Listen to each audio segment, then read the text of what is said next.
penyakit merdangkut dengan zina atau perbuatan pergaulan bebas laki-laki perempuan yang dilakukan terbuka. Etna terbuka hanale di antara getanyo yang kun uranyo mencewek harum. Anda je kun le. Jadi nyan penyakit nyan Allah akan gekutuk bangsanya dengan penyakit taun dan dua. Hadis Rasul dalam riwayat Nasai juga pegah, bila manusia dalam kehidupan untuk berinteraksi laki-laki perempuan itu mengarah ke zina dan mereka itu melakukan tidak pernah merasa malu secara terbuka, maka Allah akan gebi dua macam bala atau kutuk.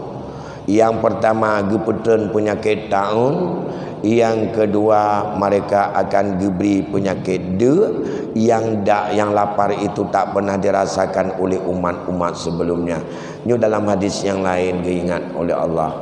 Jadi Rasulullah gepeingat katanya penyakit merdangkut dengan zina atau perbuatan pergaulan bebas laki-laki perempuan yang dilakukan terbuka. Etna terbuka hanale di antara getanyo yang kun uranyo mencewek harum. Anda je kun le. Inong ngan agam uranyo mulai yang ubud sampai yang tuha. Inong gok ngan inong droi saban. Nyo penyakitnya yang keberah fahsya, penyakit daripada kemungkaran yang mengarah kepada kebebasan presek. Jadi nyan penyakitnya Allah akan gekutuk bangsanya dengan penyakit taun dan dua. Janji Rasul. Dia cina yang nanggro-nanggro yang kakenang orangnya. Nyo karena digetanyo walaupun zina galam terbuka, tapi untuk kumpul kebo awak nyan hana pupu. Mantap barunya nyan penyakit orangnya. Pulam anime katanya inong agam dikatanya sendiri juga. Inong gop inong dor saban mandum ne ejapkan tu. Honda katanya tahu-tahu merumpak berdua je likut me je. Dua banang kem maju. Oleh nyan dua warung jep dengan perumah gop inan lagi dengan perumah draw. Lagi dengan adik ngadu lagi lah tabah keluarga. Tabah kantu tabang keluarga. Kenapa kan atau tak dua nak tabah motor kau kem-kem naik kamu tabahkan tu fikir lagi tabah mak tabah yai nyamban ni fikir dino jut inong agam jut bebas kiamat munyo lagi nanti mikir makanya bala azab Allah maka taubat nyuk kamu wabah seluruh dunia maka gebi dia Allah penyakit taun dan akan truk penyakit tabah akan dua-duanya adalah penyakit taun ke azab Allah yang mematikan dalam bentuk virus konbak yang modelnya ngalo punya virus yang gasa kali kepelimah ada Allah yang dua orang tu punya gebi virus ku takut bapa anak batai apa jalan virus atau kenang anak batai mati juga ya kala gebi jadi tidak mustahil pada Allah. Oleh kerana demikian obat yang paling mujarab, dekatkan diri kepada Allah, bertaubat kepada Allah, persiapkan semuanya, singkirkan rasa takut dengan zikir kepada Allah. Yakinlah setelah berusaha, mari tawakal kepada Allah. Allah kalau tidak izinnya tidak akan kena kepada kita. Siapa yang kena? Siapa yang telah Allah kehendaki. Dan itulah ilmu Allah.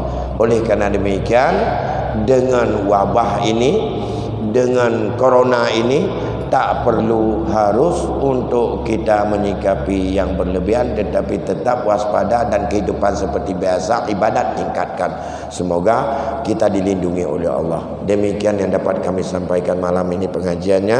Lebih kurang saya mohon maaf. Akhirnya mari kita untuk berdoa kepada Allah. Semoga kita terhindar daripada segenap mara bahaya. A'udzubillahi minasyaitonirrajim. Bismillahirrahmanirrahim. Alhamdulillahi rabbil alamin. Hamdan yuwafi ni'amahu wa yukafi'u mazidah. Ya Rabbana lakal hamdu kama yanbaghi li jalali wajhikal karim wa 'azimi sultanik. Allahumma salli wa sallim ala sayyidina Muhammad محمد وعلى آله وصحبه أجمعين. اللهم استجب دعاءنا واشف مرضانا وارحم أمواتنا واختم بالصالحات عملنا وتوفنا مسلمين وألحقنا بالصالحين.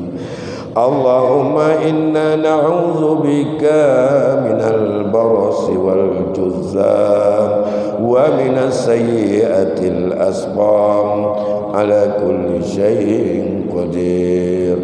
اللهم اجعل جمعنا جمعا مرحوما وتفرقنا من بعده تفرقا معصوما. ربنا ظلمنا أنفسنا وإن لم تغفر لنا وترحمنا لنكونن من الخاسرين. تب علينا إنك أنت التواب الرحيم.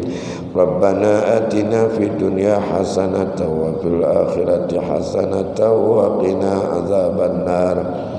وصلى الله وسلم على سيدنا محمد وعلى آله وصحبه وبارك وسلم. سبحان ربك رب العزة عما يصفون وسلام على المرسلين والحمد لله رب العالمين. الفاتحة.